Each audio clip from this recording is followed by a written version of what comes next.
The authority gradient. Hierarchy reflects the position in a pecking order.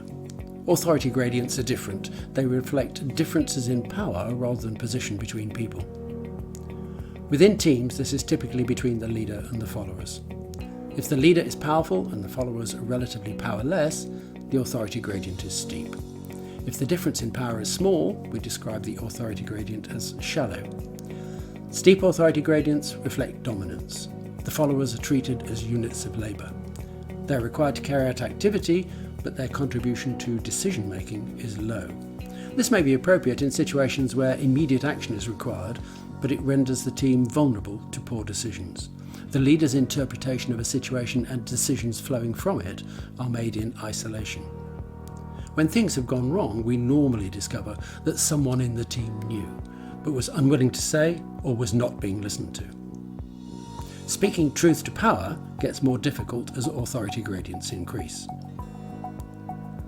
Shallow authority gradients, which stem from small power differences, allow access. If taken too far, this results in a talking shop and delayed decision making. The advantage of a shallow authority gradient is that different perspectives and information are made available. Contributing to the decision making leads to better buy-in for any subsequent action. Changing our position in a hierarchy requires the organisational chart to be redrawn. The critical insight relating to authority gradients is that we can change them in an instant.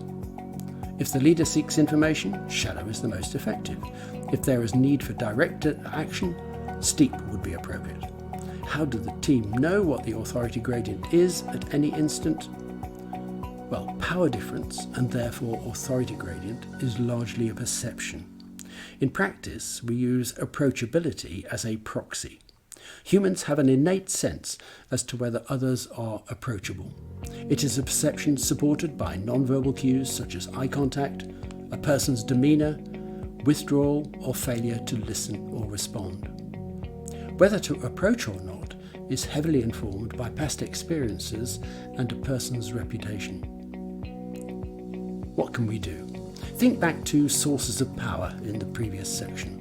The leader can shallow the gradient by empowering team members through delegation, by sharing information, inviting comment and opinion, and recognising skills and abilities. Followers can contribute knowledge and accept responsibilities, display engagement, confidence and competence. So use shallow authority gradients to get the best informed decision. Steepen authority gradients to get the task done.